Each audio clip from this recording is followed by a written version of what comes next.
हम लोग तो नहीं छोड़ने वाले हैं उसको. అవి ఏసీపీని మీరు ఏసీపీని కాపాడుతున్నాం అనుకుంటున్నారు ఒకటి. రెండోది ఇవాళ మేము వరంగల్కి వస్తుంటే వాళ్ళని కలవనీయకుండా చేయడం ఏంటి మమ్మల్ని? How come they are not allowed to meet us? आपके पुलिस वाले आके डराते हैं, धमकाते हैं.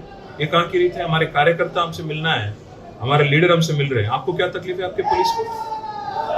आज श्रीनिवास गौड़ बोल के जिसको बहुत ज्यादा मारा है उसको आज हाउस अरेस्ट कर दिया. ये क्या रीत है? क्या तानाशाही है? क्या चल रहा है? अंबरजीत सुनो, एक बात सुन लो. सत्ता बदलते रहता है. ఒక పార్టీ ఒక రోజు ఉంటుంది, ఇంకో పార్టీ ఇంకో రోజు ఉంటుంది. మీరు చట్టం ప్రకారం న్యాయం ప్రకారం పనిచేయాలి. శ్రీనివాస్ గౌడ్ అంటే ఆయన ఎందుకు అవసరం చేయాలి?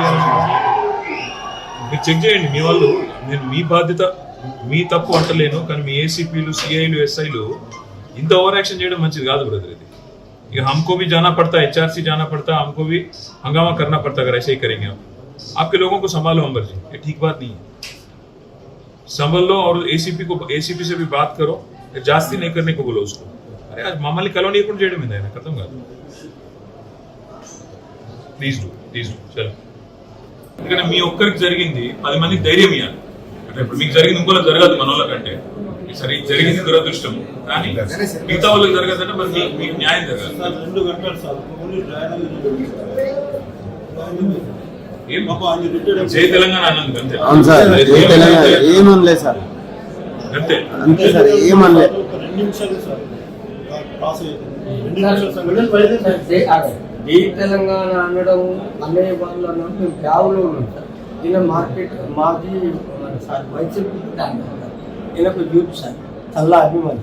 ఆయన ఒక మాజీ మండల పార్టీ అధ్యక్షుడు, ఆయన ఒక కులపాటి, ఆయన వైసీపీ సార్, ఆయన గ్రామ పార్టీ అధ్యక్షుడు, ఈయన ఒక మాజీ పిలిచి, ఈయన యూత్ లీడర్, ఈయన మాజీ మార్కెట్. ఎంత అని చెప్పుకున్నాను సార్, అంత ఘోరంగా సార్. ఏరి కోరి చల్లా ధర్మారెడ్డికి పిచ్చి అభిమానం, పార్టీ అంటే అభిమానం ఉన్నాను.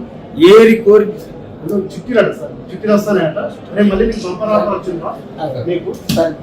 ఏం చేస్తారు సార్, ఇప్పుడు జాకెట్ కొట్టినాక తర్వాత నన్ను అంటే ఫస్ట్ ఒక్కొక్కరిని ఏరి కోరి 10 మందిని పిలిచింది.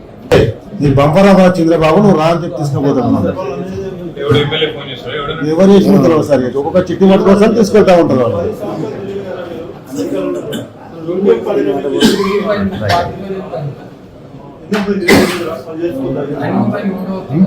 గతంలో కూడా ఒక 2 years నరకం పంచిన సార్ ఆ ఏసీపీ చేయబట్టి, కిషోర్ చేయబట్టి 2 ఏళ్ళు నరకం పంచిన సార్. నేను మాజీ సర్పంచ్, మాజీ ఎంపీ సార్.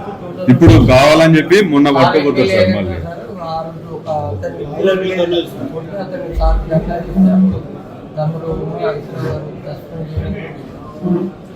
మీకు జరిగింది ఇంకోలో జరగద్దు.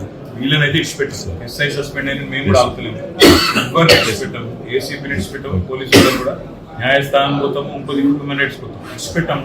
మీరు దయచేసి కోరేది ఏంటంటే ఇట్లాంటి జరిగినప్పుడు మాకు ఒక్క మాట చెప్తే మేమే వర్కొస్తాం అందరం. దయాకరణ కానీ మేము కానీ ఏమున్నది పని. ఇప్పుడు ప్రతిపక్షంలో ఉన్నాం మనం.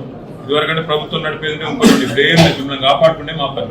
కాబట్టి ఎక్కడైనా సరే ఒక్క ఫోన్ కాల్తో వస్తుంది. ఇది మా మాట. 37 మంది ఎమ్మెల్యేలు ఉన్నాం, అందరం బస్ వేసుకుని వస్తాం. అన్న వాళ్ళందరూ ఉన్నారు, మాజీ ఎమ్మెల్యేలు కూడా పెద్ద ఎత్తున ఉన్నారు, సీనియర్ నాయకులు ఉన్నారు. అందరం మీరు ఏడి పిలిస్తే అడిగి వస్తాం. దయచేసి ధైర్యం అంతే కోరేది. వాళ్ళని ఇచ్చిపెట్టుడైతే జరగదు. తెలుసండి, మాట్లాడిన అన్నతో అదే రోజు మాట్లాడిన, నువ్వు తెల్ల రమ్మంటే వస్తా అని చెప్పిన అన్నకే ఫోన్ చేసినాడు. కానీ అన్న ఏమన్నాడు, మనం ఈ న్యాయ పోరాటం చేద్దామన్నా చేసి వాళ్ళ సంగతి చూద్దామన్నట్టు ఈ లోపల వాడు సస్పెండ్ అయ్యాడు. ఇప్పుడు ఇచ్చిపెట్టదు అట్లా అని చెప్పి ఏసీ ఇచ్చిపెట్టాలి. వీళ్ళకైతే మాకైతే చేస్తలేదు సార్. వీళ్ళకైతే మిమ్మల్ని దర్శనానికి కూడా ఎందుకు వెళ్తాను ఇబ్బంది పెడతారు.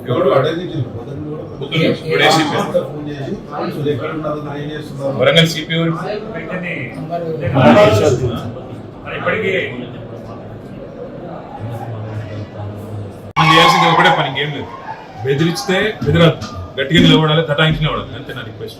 భయపడకుండ్రి, మీకు ఏం జరిగినా మేము వస్తాం. నేను అన్న కూడా మొన్న ఏం చెప్పినంటే ఎంజిఎం కాకపోతే ప్రైవేట్ గా తీసుకపో, మొత్తం హెచ్ఆర్సీ తీసుకుపోదామని చెప్పిన. మీ అందరికీ పార్టీ, మీ తరఫున పార్టీ కొట్లాడుతుంది. మీరు ఎవరు ఒక పైసా పెట్టే అవసరం లేదు, మీ ధర్మారెడ్డి సభ్యుడు ఏం పెట్టే అవసరం లేదు. పార్టీ నుంచి మేమే కొట్లాడతాం మీ తరఫున. మొత్తం ఢిల్లీ దాకా తీసుకుపోతాం. ఇచ్చిపెట్టాం. ఆల్రెడీ కరీంనగర్లో కేసులు పెడితే కోర్టుకు పోయినా దానిలో రిలీఫ్ వచ్చింది. మీకు కూడా వస్తుంది, కొద్దిగా ఓపిక ఉంటుంది. అంతే, భయపడదు, ధైర్యంగా ఉంటుంది. అంతే, అందరం కలిసి ఎక్కాలి రోడ్డు, అంతే. ఇంకేం లేదు, భయపడకూడదు అంతే. నేను ఏమంటున్నా అంటే బేజారు కాకుండా భయపడతాను. తమ్మి నువ్వు జాగ్రత్త.